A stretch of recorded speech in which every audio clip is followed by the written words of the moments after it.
orang dalam kehidupan ini senantiasa berusaha meraih dan mencari sesuatu yang mendatangkan keuntungan, setidaknya keuntungan yang bersifat moral. Ini berarti bahwa setiap orang pun dalam hidup ini selalu berusaha menghindari hal-hal yang bisa membawa kepada kerugian, sekurang-kurangnya kerugian yang bersifat moral. Apa yang mendatangkan keuntungan, apa pula yang membawa kerugian, persepsi setiap orang pasti berbeda tentang itu. Ada yang beranggapan dia akan beruntung kalau pangkatnya naik, jabatannya menjadi tinggi, hartanya bertambah, tanahnya makin luas, pabriknya makin besar, dan begitu seterusnya. Al-Quran dengan tegas mengajarkan kepada kita, di bawah sumpah Allah menyatakan, wal asri, demi masa, innal insana lafi khusr, sesungguhnya manusia pasti berada di dalam kerugian. Sudah diawali dengan wawu lil qasam, sumpah, menggunakan dua huruf taukid, inna dan lamut taukid. Innal insana lafi khusr, sesungguhnya manusia benar-benar pasti berada di dalam kerugian.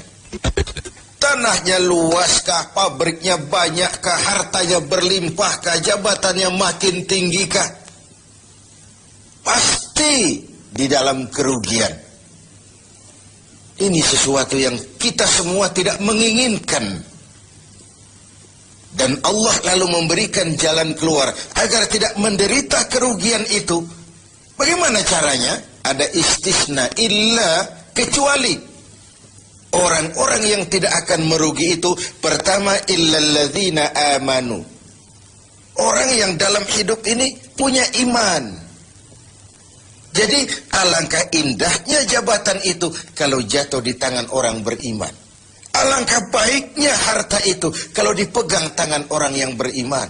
Alangkah manfaatnya ilmu pengetahuan itu kalau dipegang juga oleh tangan orang-orang yang beriman. Imanlah yang menyelamatkan manusia dari kerugian. Ada ungkapan bahwa ilmu bikin hidup jadi mudah, seni bikin hidup jadi indah, dan iman bikin hidup jadi terarah. Tidak terbayangkan bagaimana sebuah jabatan apabila tidak dilandasi dengan keimanan. Tidak terbayangkan bagaimana nasib harta benda kalau jatuh di tangan orang yang jauh dari iman. Karena itu untuk selamat dari kerugian, nilai imanlah adanya. Tanpa nilai iman, semua akan jadi fata morgana. Hal kedua yang menyelamatkan manusia dari kerugian adalah wa'amilus sholihat. Iman tadi dibuktikan dengan amal soleh. Sebab apa? Iman adalah generator. Iman adalah power yang melahirkan energi dan menimbulkan gejala. Seseorang beriman atau tidak bisa kita lihat. Tapi bisa kita dinilai dari gejala yang ditimbulkan oleh nilai iman tadi. Dalam bentuk amal saleh. Sehingga dalam keseharian kita bisa bilang, orang itu imannya bagus ya. Kok tahu kamu? Sujudnya hebat. Orang itu imannya bagus ya. Kok ngerti kamu? Sedekahnya berani. Orang itu imannya tinggi ya. Kok tahu kamu? Jihadnya luar biasa.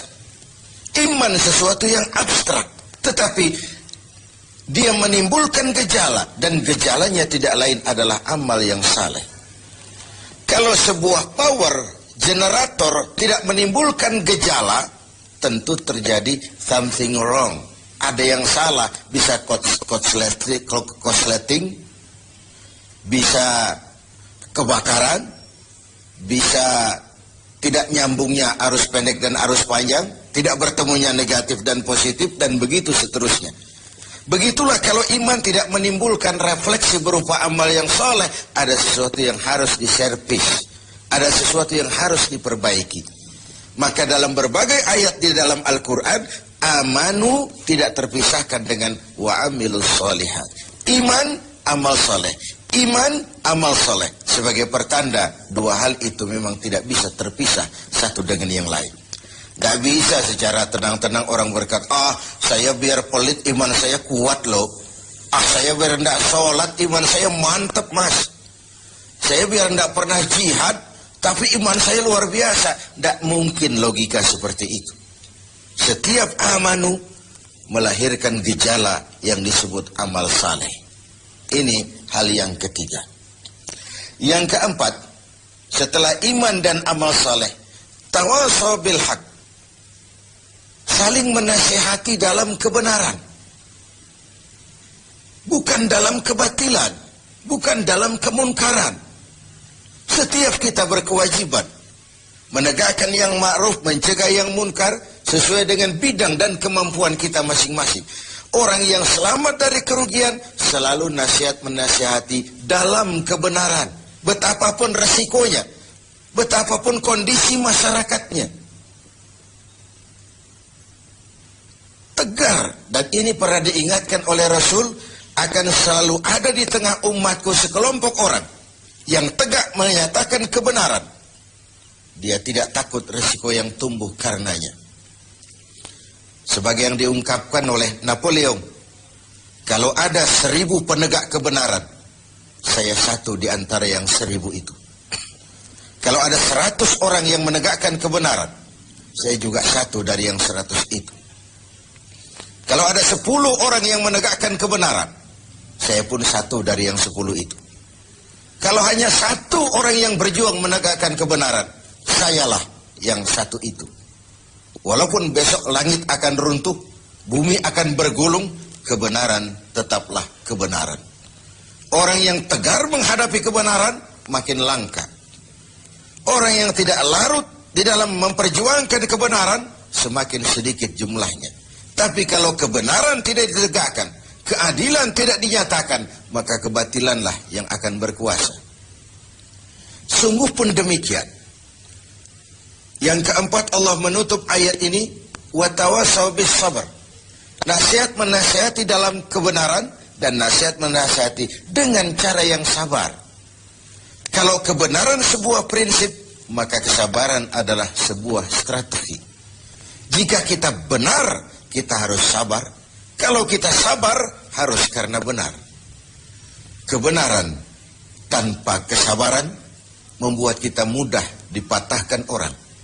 Sebaliknya, kesabaran tanpa kebenaran membuat kita diinjak terus oleh yang lain. Kalau punya prinsip, harus punya strategi. Strategi digunakan untuk sebuah prinsip. Prinsip tanpa strategi, habis kita digusur orang. Strategi tanpa sebuah prinsip, habis kita diinjak terus oleh yang lain.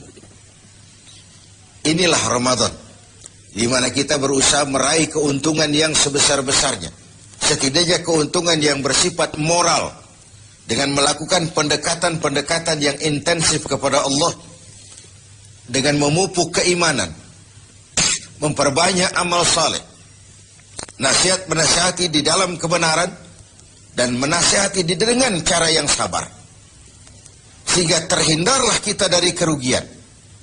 Setidaknya kerugian secara moral. Kalau kehilangan harta kita sangat merugi, bagaimana pula kalau kehilangan iman? Bagaimana pula kalau kita kehilangan amal saleh, menghadap Allah tidak ada bekal yang kita bawa? Bagaimana pula kalau kita tidak ikut tegak menegakkan kebenaran, bahkan larut dalam kebatilan, berpangku tangan terhadap ketidakadilan? Kata Nabi, as-sakitu 'alal batil syaitanun akhras. Orang yang diam dari menghadapi kebatilan, tidak berani menyuarakan kebenaran, sama dengan setan gagu. Sekali lagi, orang yang tidak mau menyuarakan kebenaran dan diam menghadapi kebatilan, oleh Nabi dikatakan syaitanun akhras, sama dengan setan yang gagu.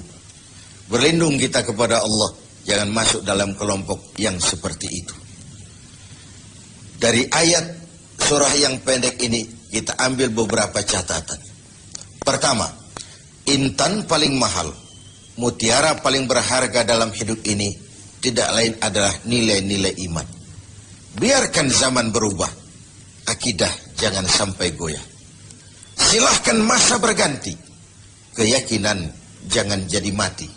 Karena iman kita hidup, untuk iman kita berjuang, dan dalam iman kita ingin kembali menghadap Allah. Yang kedua, buah daripada iman adalah amal saleh. Amal saleh refleksi yang ditimbulkan oleh nilai-nilai keimanan.